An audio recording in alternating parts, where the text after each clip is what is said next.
오늘 함께 예배하는 모든 성도들을 위해 하나님의 놀라운 은혜가 충만하기를 간절히 축원합니다. 어제 우리 여러분 잘 아신 것처럼 우리 교회 역대 담임하셨던 우리 목사님과 또 성도들이 모여서 기도원 300용사 기도회라는 걸 진행을 했습니다. 그 모습을 보면서 그분들의 신앙의 뿌리가 있었기 때문에 저희들이 있겠구나라는 생각을 참 많이 했습니다. 또 이 일을 위해서 또 우리 교회 성도님들 또 여전도에 특별히 많은 분들이 수고해 주셨습니다. 우리 수고해 주신 모든 분들 다시 한번 감사드립니다. 우리 감사의 박수 한번 하겠습니다.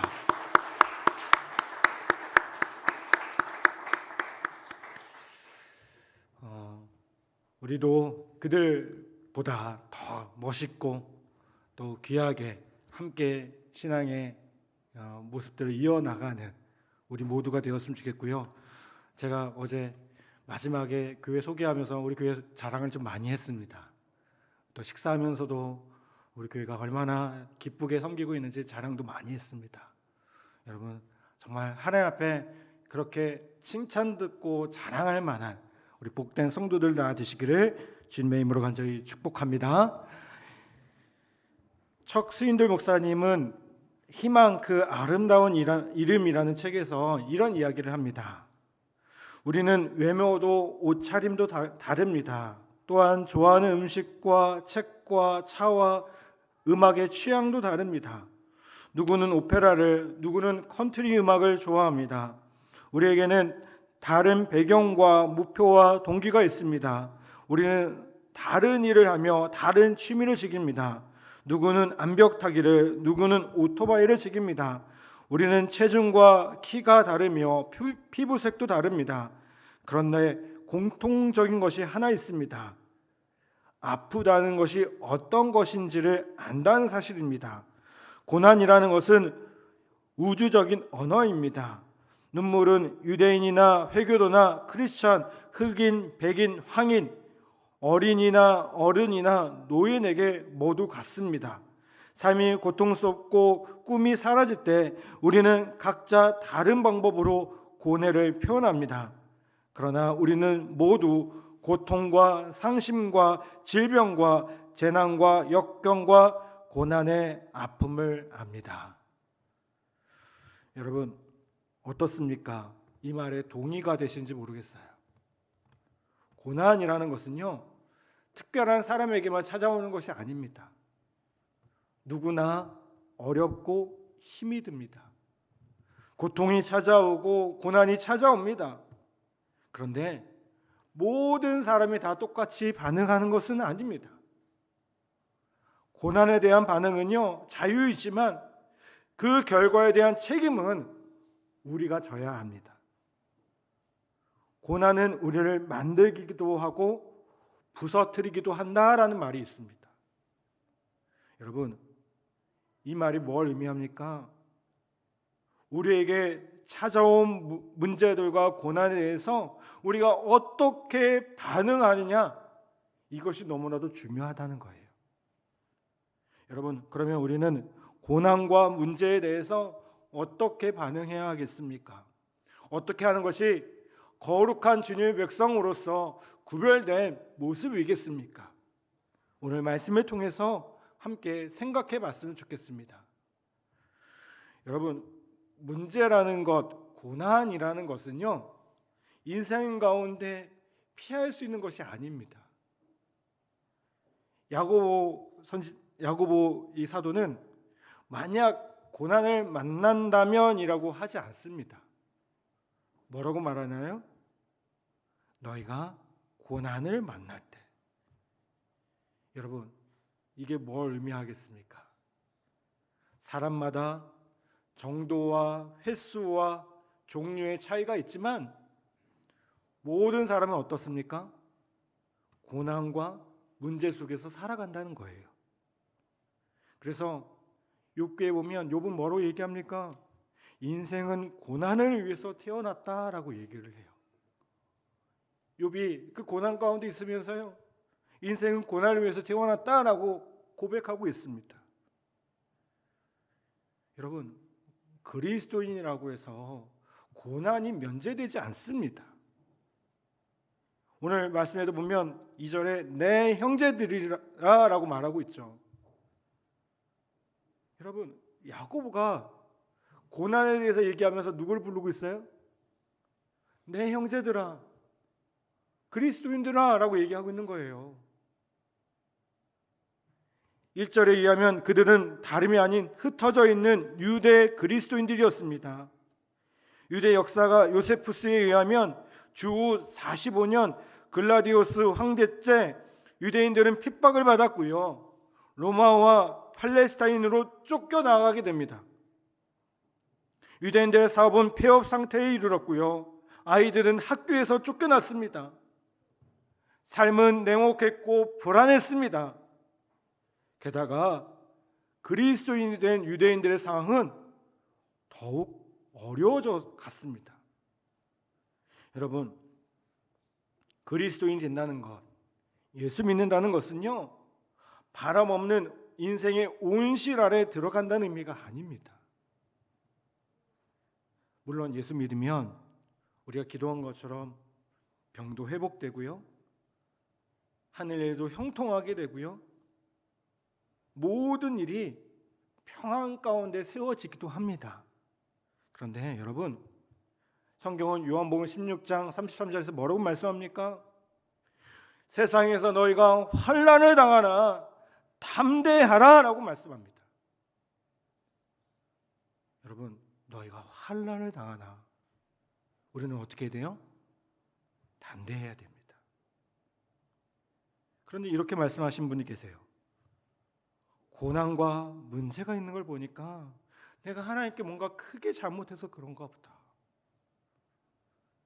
고난이 찾아올 때, 문제가 찾아올 때 자꾸 자신을 자책합니다. 여러분, 본문 말씀을 보면 고난이라는 것은요, 당사자의 어떤 구체적인 잘못 때문에 닥친다라는 그런 것을 의미하고 있지 않아요. 여러분, 사람의 마음에는요, 이상하게 죄책감과 피해의식이 있어요. 내 자녀가 잘못되면, 내 가족의 누군가가 잘못되면 그게 나 때문이라고 생각해요. 나 때문입니까? 아니요, 그거 상관없이 와요. 저도 자녀를 키우다 보니까 자녀들이 어려움이 있을 때마다 자꾸 저 자신을 돌아보더라고요. 내가 아빠로서, 내가 부모로서 잘못해서 내 자녀가 그런 건 아닌가? 그의 어려움이 찾아오면요, 자꾸 제 자신을 돌아봐요. 내가 목회를 못해서, 자꾸 기도하는 것이 쉬어서 그런 것은 아닐까? 텔레비전으로 축구를 보다가 자신이 응원하고 있는 팀이 지면 어떤 생각하세요? 내가 그거 보니까 지는구나. 그렇죠? 그래서 어떤 분은 자기는 축구를 재방송으로만 본대요. 자기가 보면 지니까 그냥 아예 마음 편히 재방송으로 본대요. 여러분, 근데 그게 뭔 재미가 있습니까? 예? 어려움을 당하면요, 자신에게 무슨 잘못이 있어서 하나님이 치신다고 생각합니다. 물론 그럴 수 있어요. 하나님은 그 사랑하는 자녀를 바로잡기 위해서 징계하실 수 있어요. 그런데 여러분, 기억하셔야 돼요. 사랑하시기 때문에 징계하시는 거예요. 사랑하시기 때문에. 하나님이 왜 우리를 치십니까? 때로는요, 우리를 너무나도 사랑하기 때문에 징계하시는 거예요. 내가 잘못해서가 아니라. 또 모든 상황이 그런 거 아니죠. 오히려 의롭게 살려고 하다가 고난을 받는 경우가 많음을 보게 됩니다. 그래서 바울은 뭐라고 얘기합니까? 무릇 그리스도 예수 안에서 경건하게 살고자 하는 자는 박해를 받으리라 라고 디모데후서 3장 12절에서 분명히 말씀합니다. 어떤 사람이 박해받아요? 그리스도 예수 안에서 경건하게 살고자 하는 사람이 박해를 받는데요. 이게 맞는 말입니까? 예, 맞아요. 그리스도인들이 할 수 있는 가장 나쁜 일은 뭐냐면요, 남에 대해서, 남의 고난에 대해서 제대로 알지 못하면서 정죄하는 겁니다. 저 사람, 저 고난, 저 사람 뭔가 문제가 있어서 그런 거야. 아니요. 여러분, 고난과 문제에 대해서 정죄하지 않기를 간절히 바랍니다. 다른 사람에 대해서 정죄할 필요도 없어요. 나에 대해서도 정죄하지 않기를 바라요. 아멘. 고난과 문제는 누구에게나 있고요, 누구에게나 찾아옵니다.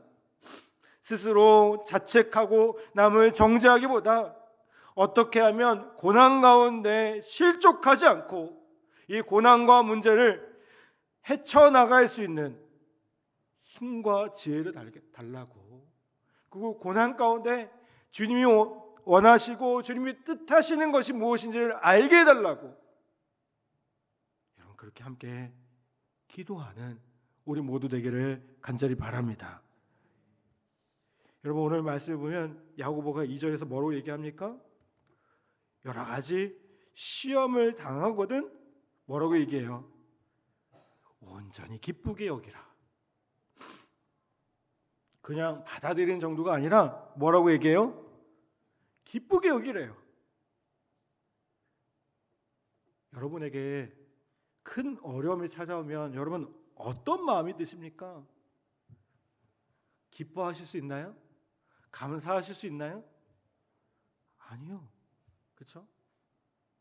문제 가운데, 어려움 가운데 기뻐한다는 것은요, 인간의 자연스러운 반응이 절대 아닙니다. 여러분, 우리가 싸우다가 코피가 났는데요, 그걸 기뻐합니까? 울어야죠. 아프면 우는 겁니다. 고난은 불편하고 성가시고요, 귀찮고요, 아픈 겁니다. 그런데 하나님 뭐라고 얘기하십니까? 온전히 기쁘게 여기라. 이 말을 하고 있는 야고보 사도 제정신 아닙니까? 아니요. 여러분, 고난을 즐기라고 말하는 것이 아닙니다. 고난 가운데 계속 기뻐하라거나 고난 그 자체를 기쁨이라고 말하지 않습니다. 기뻐하라가 아니라 기쁘게 어떻게 해요? 여기라. 여러분, 이 절에 여긴다는 의미는요, 평가한다는 말로 바꿀 수가 있어요. 이 말은 가치와 관련된 말이라는 거예요. 똑같은 사물이나 현상을 놓고요, 어떤 사람은 그것을 가치 있다고 생각하고요, 어떤 사람은 무가치하다고 생각합니다. 여러분, 이 컵에 물이 반이 들어있는데요, 어떤 사람은 물이 반이나 차 있다고 생각하고요, 어떤 사람은 물이 반밖에 남아있지 않다고 생각해요. 똑같은 상황인데 가치의 문제라는 거예요. 저도 이제 목사로서 사역을 하다 보니까 가장 이제 많이 보는 게 책입니다. 책이 다른 목사님들만큼 있는 것 같아요. 책이라는 게 목회를 하는 데 있어서 자꾸 또 봐야 되고요, 또 갖고 있어야겠더라고요. 보면 책이 그렇게 많이 있다 보니까 없어지면 좀 속상하기도 합니다. 근데 요즘은 조금 이렇게 자꾸 정리를 하려고 그래요. 왜냐면 너무 이렇게 책이 많아지다 보니까 이게 골칫거리입니다. 또 저도 군인이다 보니까 이사를 다니는데요, 이게 때마다 골칫거린 거예요. 이사할 때 이사센터에서 전화를 해가지고요, 이렇게 전화를 하면 물어보세요. 직업이 뭐냐고. 군인이라고 처음에 얘기는 하죠. 근데 또 물어보시더라고요. 혹시 목사님 아니시냐고. 왜 묻냐고 했더니 목사님은 조금 더 주셔야 된다고. 왜요? 그랬더니 책 많으시잖아요. 이사하신 분들이 계속 이 목사님 책 너무 많아요. 투덜투덜대요. 여러분, 그들에게는, 저에게는 책이 아주 소중한 거지만 그들에게는 책이 뭐예요? 그냥 짐이에요. 짐이에요. 여러분, 하나님은 문제와 고난을 무가치하게 여기거나 저주하지 말고요. 어떻게 여기라고요? 기쁘게, 가치 있게 받아들이라고 말씀하고 있다는 겁니다. 아멘. 여러분, 그러면 어떻게 고난을 기쁘게 여길 수 있겠습니까? 먼저 우리는 고난이 우리에게 주는 유익을 아셔야 돼요. 영어 그 격언 중에 No pain, no gain이라는 말이 있어요. 이 뭘까요? 고통 없이는 얻는 게 없다는 거예요. 그 한센병 환자, 나병 환자들 있잖아요. 이 나병 환자를 위해서 평생을 바친 미국의 의사 폴 브랜드라는 분이 있습니다. 이분이 은퇴를 할 때 사람들이 그에게 물었습니다. 나병 환자들에게 주고 싶은 마지막 선물이 있으면 그것이 무엇입니까? 라고 물었어요. 근데 이 의사분이요 이렇게 대답합니다. 그것은 아픔입니다. 여러분, 왜 이렇게 대답했을까요? 이 나병은요 병의 중기까지도 고통을 느낄 수가 없어요. 상처를 입어도요 감각이 없어지기 때문에 치료할 생각을 못합니다. 그래서 신체의 일부를 완전히 절단해야만 하는 그 심각한 단계까지 가는 것을 보게 돼요. 저도 예전에 소록도를 한번 간 적이 있거든요. 소록도 아시죠? 가보면요 손가락이 잘려 있고 뭐 그런 분들이 있어요. 여러분, 고통이 없는 것, 그것이 결코 좋은 게 아닙니다. 고난은, 문제는 우리의 삶을 일깨우는 자명종과 같아요. 확성기와 같아요. 스피커와 같아요. 여러분, 제가 여기서 말을 하는데 제가 어떨 때는 설교할 때 크게 말하잖아요. 왜 크게 말할까요? 중요하기 때문에요. 고난이 우리에게 그렇게 말한다는 거예요. 고난은 우리를 성숙하게 합니다. 3절에 보면 뭐라고 말씀합니까? 이는 너희의 믿음의 시련이 인내를 만들어내는 줄 너희가 알미라. 고난은 믿음의 시련이고요, 인내를 만들어냅니다. 인내는 그리스도인의 성공적인 삶을 위해서 아주 필수적인 것임을 보게 돼요. 여러분, 고난이 우리에게 유익을 준다는 것을 알게 될 때 우리는 고난에 대해서 긍정적으로 평가할 수 있다는 것입니다. 또 한 가지의 고난이 유익이 있습니다. 그것은 뭐냐면 고난을 통해서 하나님의 특별한 임재를 경험할 수 있다는 거예요. 여러분, 우리가 문제 가운데, 어려운 가운데 있을 때요, 하나님도 그 특별한 방법으로 함께 하시는 것을 보게 됩니다. 그러므로 우리는 고난을 어떻게 여겨야 될까요? 기쁘게 여겨야 돼요. 3절에 보면 고난을 뭐라고 얘기합니까? 여러분, 믿음의 시련이라고 표현을 해요. 이 시련이라는 단어는요, 어떨 때 많이 쓰는 단어냐면 금속을 재련할 때 쓰는 말입니다. 재련한다는 게 뭐죠? 이렇게 두드리는 거 있잖아요. 강하게 하려고. 그러면 우리의 재련사가 누구예요? 어려운 질문 합니까? 우리의 재련사가 누굽니까? 하나님이세요. 더 강하게 하고 더 순전하게 하고 정금같이 하시려고 도가니 놓고 달구어서 두드리는 겁니다. 여러분, 그 고난을 통해서 하나님은 우리를 연단하신다는 겁니다. 여러분, 하나님은 멀리 그냥 우리를 그냥 바라만 보고 계신 분이 아니에요. 바라보시죠. 그런데 그 고난의 과정에서 깊이 개입하면서 함께 하시는 분이라는 겁니다. 여러분, 하나님이 고난의 아픔을 모르십니까? 아니요. 여러분, 그 하나님은요, 십자가에서 피를 흘리며 고통의 비명을 지른 예수 그리스도, 바로 그분이십니다. 이사야서 43장에서는요, 우리가 물 가운데 지날 때, 불 가운데로 행할 때 하나님이 우리와 함께 하시는 분이라고 약속하고 계십니다. 필립이 안시라는 분이 쓴 책 가운데 내가 고통당할 때 하나님은 어디에 계십니까? 라는 제목의 책이 있어요. 여러분, 그 책의 제목처럼 우리가 때로는 하나님께 절규합니다. 하나님, 내가 고통당할 때, 내가 아픈 가운데 있을 때 어디 계십니까? 여러분, 하나님은 어디 계시죠? 우리와 함께하고 계십니다. 한번 따라 씁시다. 하나님은 우리가 고난당할 때 우리와 함께 하십니다. 아멘. 우리가 요셉의 이야기를 보면서, 성경에 나오는 요셉의 이야기를 들으면서 왜 감동받습니까? 요셉이 지혜롭기 때문에 감동합니까? 아닙니다. 요셉이 어디에 있든지 하나님과 함께 하시더라. 하나님이 함께 하시더라. 그것 때문에 감동받아요.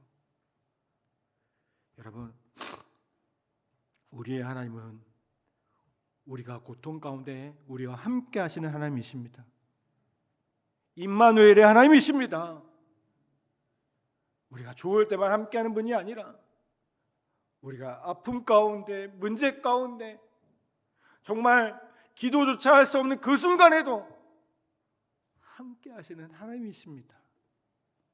여러분, 그 하나님을 다시 한번 의지하는 우리 모두 되기를 간절히 바랍니다. 그러면 이 고난을 잘 이겨내고 또 견뎌낸 결과가 무엇이겠습니까? 그것은 한마디로 성숙입니다. 4절 말씀 볼까요? 4절 말씀 우리 여러분들 한번 읽어주시기 부탁드리겠습니다. 4절 말씀 시작.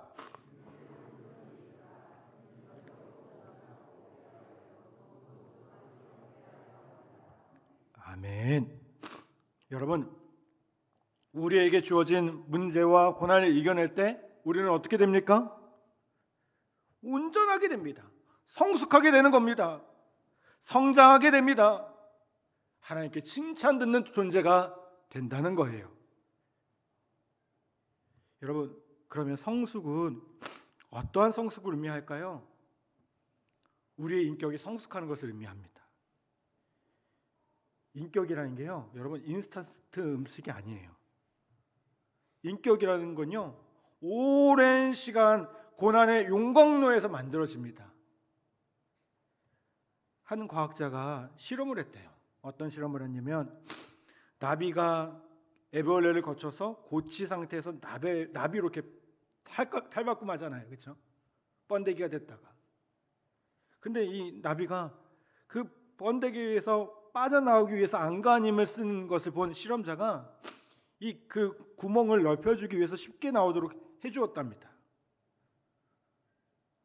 쉽게 나오는 것까지는 좋았는데 어떻게 됐을까요? 이 나비가 날지 못했다. 날지 못했대요. 여러분, 나비가 그 좁은 고치 구멍을 빠져나오면서 날개 축지에 몰려있던 영양분이요, 날개 전체에 퍼지게 되고요, 그로 인해서 골고루 힘을 얻어서 날게 됩니다. 그런데 실험자가 이 구멍을 넓혀주니까 이 나비 어깨에 있는 영양분이 퍼지지 않는 거예요. 그래서 날 수 없게 됐다는 거예요. 여러분, 혹시 이 이야기가 우리의 이야기는 아닌가요? 신앙생활 쉽게 하려고 하고 있지 않습니까?